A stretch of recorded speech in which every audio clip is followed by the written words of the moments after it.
Hello students, today we will discuss treatment of goodwill as per accounting standard 26।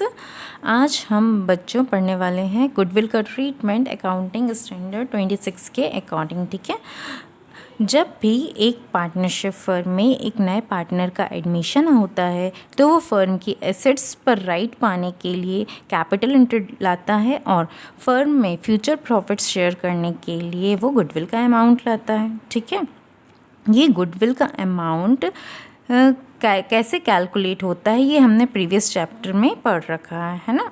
आज हम देखेंगे accounting institute of chartered accounting of India ने भी कुछ standards बनाए हुए हैं गुडविल को लेकर। ठीक है, तो उसके अकॉर्डिंग हम डिस्कस करते हैं अकाउंटिंग का ट्रीटमेंट। ठीक है, एज पर accounting standard 26 goodwill will be recorded in the books of account only when some consideration in money or money's worth has been paid for it। accounting standard 26 के according books of accounts में goodwill को हम तभी record करेंगे जब goodwill cash के रूप में पे की जाएगी। ठीक है,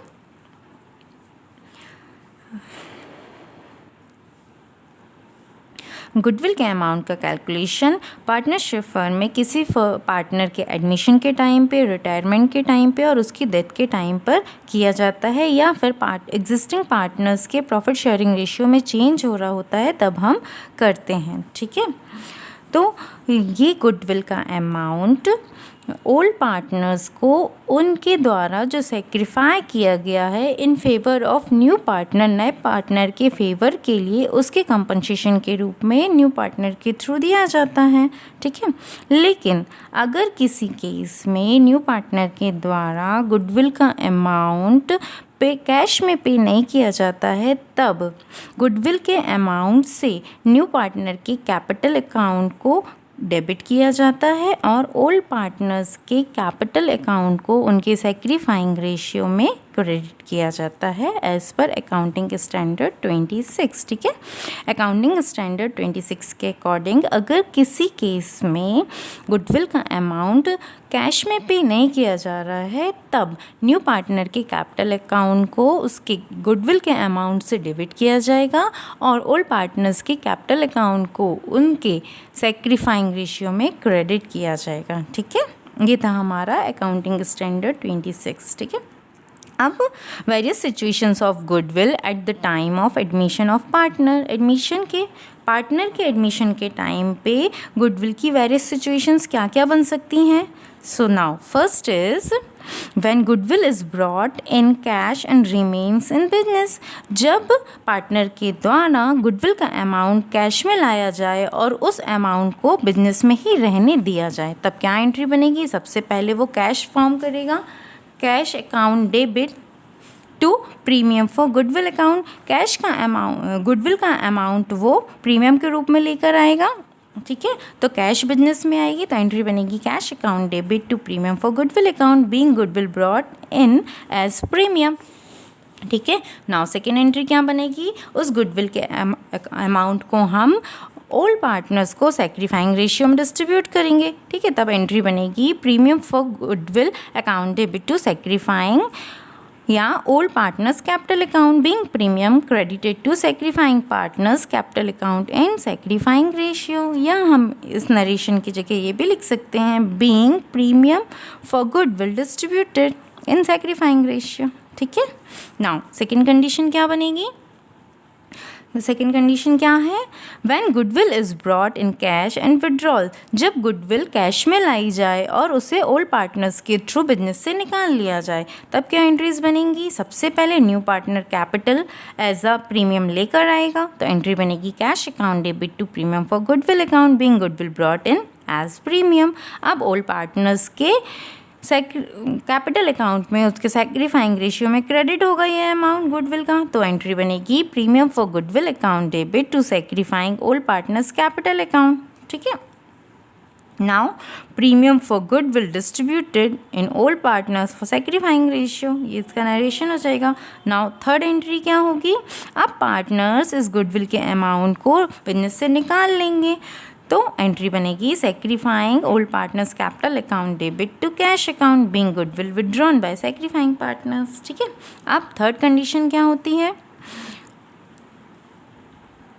goodwill is not brought in cash but it is valued, है ना। जब गुडविल कैश के रूप में नहीं आती है बिजनेस में, नए पार्टनर के द्वारा कैश के रूप में नहीं लाई जाती है और गुडविल का वैल्यूएशन किया जा रहा है फर्म में, तब क्या सिचुएशन बनेगी, हम कैसे एंट्री बनाएंगे, तब हम अकाउंटिंग स्टैंडर्ड 26 को फॉलो करेंगे और गुडविल के अमाउंट से नए पार्टनर के कैपिटल अकाउंट को डेबिट करेंगे और ओल्ड पार्टनर्स के कैपिटल अकाउंट को क्रेडिट करेंगे उनके सेक्रीफाइंग रेशियो में। ठीक है, तो एंट्री बन जाएगी गाइस, न्यू पार्टनर्स कैपिटल और current account debit to sacrificing partners capital account. ठीक है, नाउ फोर्थ कंडीशन क्या है, when new partner brings a share of goodwill partly in cash and remaining part being not contributed in cash.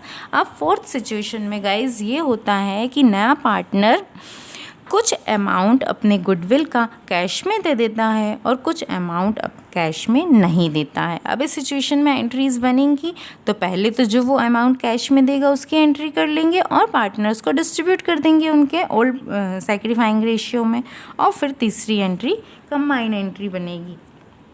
ठीक है, now first entry cash account debit to premium for goodwill account, जितना amount वो cash में दे रहा है goodwill का उस अमाउंट से एंट्री होगी। ठीक है, being part amount of goodwill received. Second, इस गुडविल के अमाउंट को ओल्ड पार्टनर्स के कैपिटल अकाउंट में क्रेडिट कर देंगे। Premium for goodwill account debit to sacrificing old partners capital account.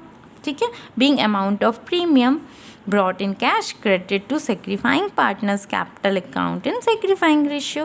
अब थर्ड एंट्री बनेगी कौन सी, थर्ड सिचुएशन के according goodwill is not brought in cash but it is valued. हम क्या करेंगे, इस क्वेश्चन इस थर्ड एंट्री में हम बनाएंगे न्यू पार्टनर के कैपिटल अकाउंट को डेबिट करेंगे, जितना अमाउंट वो कैश में नहीं लाया है उस अमाउंट से, और ओल्ड पार्टनर्स का कैपिटल अकाउंट सेक्रीफाइंग रेशियो से क्रेडिट करेंगे। तो एंट्री बन जाएगी न्यू पार्टनर्स कैपिटल और current account debit to sacrificing partners capital account being unpaid goodwill by the new partner credited to sacrificing partners capital account in sacrificing ratio. ठीक है, अब fifth condition है goodwill being partly paid to old partners, goodwill being privately paid to old partners. जब goodwill private रूप से old partners को पे की जाती है तब इस सिचुएशन में क्या एंट्री बनती है, तब इस सिचुएशन में कोई एंट्री नहीं बनती है, क्योंकि न्यू पार्टनर ओल्ड पार्टनर्स को गुडविल का अमाउंट प्राइवेटली पे करता है, वो बिजनेस में नहीं लाता उस अमाउंट को। अब जब वो अमाउंट बिजनेस में आता ही नहीं है तो बुक्स ऑफ अकाउंट्स में उसकी कोई एंट्री भी नहीं होती है। ठीक है, सो no entry will be made for this situation। Sixth is when goodwill account already exists in the books of account।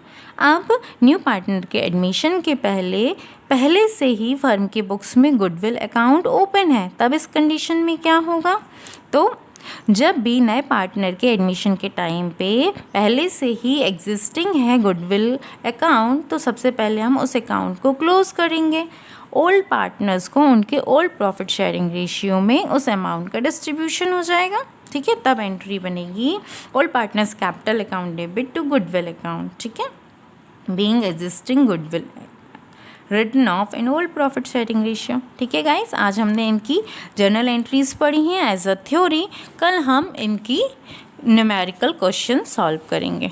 ठीक है, थैंक यू।